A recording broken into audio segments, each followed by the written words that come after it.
here is something that maybe a lot of people in our audience would not know. We actually went and spoke to a few women constables who had been posted in police stations across Delhi soon after December 16. And they told us on camera that we don't want to be sitting in the police stations at night because we are not safe. Who is protecting us? We are also as vulnerable because at the end of the day, our uniform does not matter. We are women and we are as vulnerable. You have these, the formulas and the rewards and all these things to send a girl child to the school. And you talk about women empowerment. When it comes to the woman working, she was not, dancing around. She was coming back from her job. You can't give that kind of protection. What kind of empowerment are we talking about? Dr. Kumar. Problem is 99% of people get away doing it. There's a strong belief across India that I'll get away doing it. There's a few idiots who get caught. And that reflects in every way. Crime against women, whether it's corruption. So it's a nationwide disease saying that, look, the criminal justice system is never going to catch me. And the problem lies there. So simple things like even a women constable in the lady constable in the police station. She is scared because there's no webcam, there's no reporting of crime. The other issue is 5% women in police force here. Especially police, which is supposed to be a public force, should be having 50% or 40%, 50%. There's a huge debate in that. And 90% of the police job doesn't need physical strength. It needs communication. But the people continuously say, because I was in the Indian Police Service, they continuously say that women should not be because the police job is tough. Which is the biggest nonsense, because 90% of the police job is not physically fighting guys. It's catching them, evidence, convicting them. So why can't you have 50% women in police force? Yeah, because absolutely. Talk about gender sensitization. Gender sensitization is okay, but when are you going to wake up and sensitize the police forces? Well, because between the perpetrator and the victim, you and me cannot come. It is the police which has to navigate, which has to negotiate. But when we are talking about the law is a I'm not talking about the law. I'm talking about the policing. The policing has to be done at the community level. The implementation, the legal system, we all have to have that in place. But what we really also need to reflect is popular culture, our cinema, the kind of sex and violence that is coming and pouring into our homes. The cyber pornography sites. I'm not against the item songs. Item songs were done earlier also. Helen used to do it. But when a rickshaw puller or even a person from, the lower cadre who has only access to the country liquor and he drinks that and he listens to this, I'm a tandoori murga gatkaile mere ko, he understands only one thing. See, the criminal mind, I'm a criminal psychologist, and criminal mind has a very smaller perspective of all this. He doesn't think about the consequences. But I don't want to dwell at length on that, because that also gives an opportunity to the politicians, to the people responsible for law enforcement to say, it's all about societal change. You have to change the mindset. There's only so much we can do. Have they done enough? That's also important to question. And I also want to ask the politician in our audience today, Mr. Vijay Jolly of the BJP. The feeling that people of Delhi get is that because something so horrific had happened, the government, the politicians had to do something. So they brought the law. But they weren't really concerned about what happened to the law. Was it being implemented? Was it being enforced? Did anyone follow up on that? Or you just told the people, look, we've got this bill for you now. Give us the votes. Be happy. We've done something. I don't want to get into the blame game. The real need of the hour is the moral education to the young boys. They should consider... Mr. Jolly, you're doing exactly what I feared politicians would. So I'm talking specifically about the law. What have our lawmakers done to ensure the enforcement of the law? Have we got more PCR vans? Have we got more Mahila Chowkis? Of course, we had the Chief Minister's Women's Helpline. But do we have more patrolling around women's colleges? Do we have more street lighting? I'm afraid the answer is no. I totally agree with you. This has been a long-standing demand in the capital, and this is the reason why we, being in the opposition for the last 15 years, have been shouting from the top of our voices that Delhi has proved to be a rape capital. Delhi has proved to be a capital where the women are unsafe. What did the BJP-ruled MCD do about street lighting? Well, MCD, a street light is of course not under the MCD. Only the repair work and putting the lights in order is the job of the MCD. And I do consider that MCD here and there might have not done their job properly. The need of the hour is more than the street lighting, more than the policing, more than the political or the social or the political class doing. It is the need that I teach my boys how to treat their fellow girls and females with compassion, with comfort, and they should be protective of the women folks in their own vicinity, which is a basic, I think, if I teach my sons how to deal with the women folks, I don't think that in the near future, young boys can do what happened in the Nirbhaya case. But of course, the politician and the government of the day does have a responsibility, coupled with how do they control, how do they manage the law enforcing authorities, the police, and certainly with the more policing around the girls' colleges, more lighting in the capital, more information on these subject matters, certainly we all would strive to have a safe capital for the women. All right, so you're the single largest party.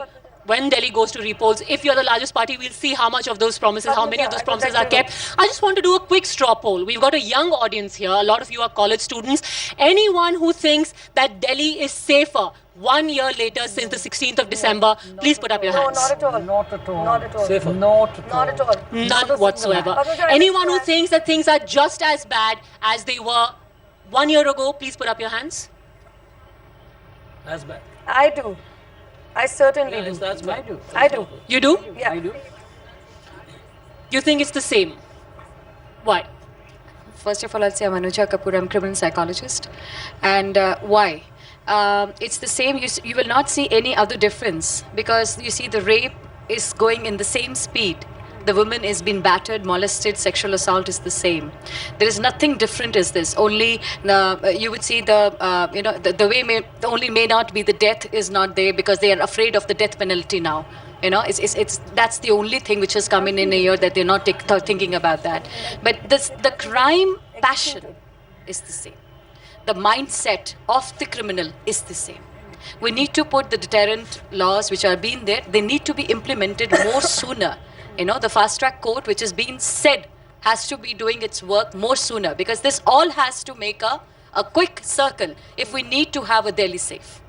But, Mr. Khemka, I want to ask you as a lawyer. Now we are in a very strange situation where we've got people arguing that the entire movement after the 16th of December was actually counterproductive because the law that was enforced is being called draconian, is being called dangerous actually to women because a lot of men would now be very uncomfortable in their equation with women and would actually maybe leave women out of the equation, of the social equation.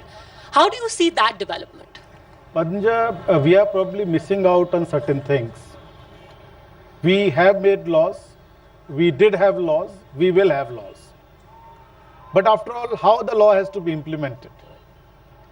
There is a police force which is responsible for being sensitive towards the crime. There is a police force which is responsible for investigating. There is a police force which is responsible for protecting. Now this police force, year after year, commissions after commissions have said that you must bifurcate the police force. Law and order should be separated from investigation. Investigation is a very important and very specialized job which should be done by specialists. Now that has not been done year after year. In fact, Supreme Court said almost about 1.5 decades ago that it should be separate, but it has not been done. Now here are lots of politicians here and every one of them has been in power. Why they have not done it? Because investigation being done by a police officer who is 25-year-old, who has just been recruited, you have given him the file of investigation. He doesn't know eye of investigation. You have given him the investigation. On the other hand, a pot-bellied 35-year-old sub-inspector, you are giving him the gun that chase the victim, chase the culprit.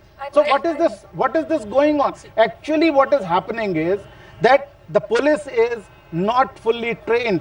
The police force requires extensive training for the purpose of investigation. One. Exactly. Second is that we are talking about PCR vans. Now PCR can't be everywhere. The policeman cannot be everywhere, but technology can be. Now what stops? In fact, in last 1 year, we should have had CCTVs almost everywhere in the city. Absolutely. Why it has not been done? So the question is, and third thing. Okay. We are talking of the government doing this, government not doing this. In our childhood, each man on the street, each man was the protector of women. Let me, I am taking the risk of accusing everybody around here, but let me say this, that we have become more coward. All men sitting here have become more coward than before. Our forefathers were not that coward. Okay. Today, a woman, why should she not feel safe in the presence of other men? There could be 1 or 2 criminals. Okay, but fair points. all other men should be the protectors. Okay, good points. Nupur, make your point before I go to So Dr. my issue is I'm actually going to take you back. If we remember correctly, I might be deviating, but it's very important. I think we all should remember that how did the rape law and how did the difference between implied and express consent come about? There was something called the Mathura rape case, where a woman was raped in a police chowki by thanedars. We all would remember that. That is what actually the furor after that caused the law to be changed in the first place. So yes, police women would never feel safe sitting in a thana. Similarly, he said that there can be technology. I'm going back to the first point I made. When I talk about gender sensitization, how has the training of the police changed? How has the training in school changed and at home changed? Where are the counselors here? Why has the system not come together? And secondly, I agree with him, with a pot belly and a lathi in your hand. I don't mean to demean anybody, but with a pot belly and a lathi in your hand, what are you going to do? Shoo away dogs or shoo away actual criminals? You need to do something which is actually concrete and visionary. Just by passing law, that's not enough. The parliament has done it. What happened to the executive? Are we missing the executive and the judiciary? I want to also get a final word in from Mr. Feroz Bakht Ahmed. He's of the Aam Aadmi Party. Many people would say that the Aam Aadmi Party fared the way it did because it picked on popular anger at a time when the government and the opposition both seemed apathetic to what was happening at India Gate. The Aam Aadmi Party was there among the Aam Aadmis and the women, and they said, we are a part of your cause. In fact, the India Gate effect is what many people are saying actually could have proven the downfall of the Congress. Absolutely, Padmaja. Let me tell you one thing.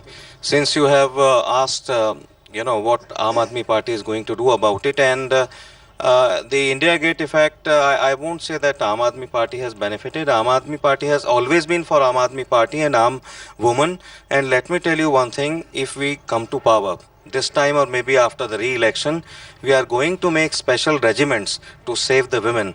Women's safety, it is not going to women are not going to left to fend for themselves. As happened in the previous government of Sheila Dikshit ji, we are very concerned about it. And whatever happened with Nirbhaya, I have 2 lines from my Urdu, Shaya friend Wasim Barelvi.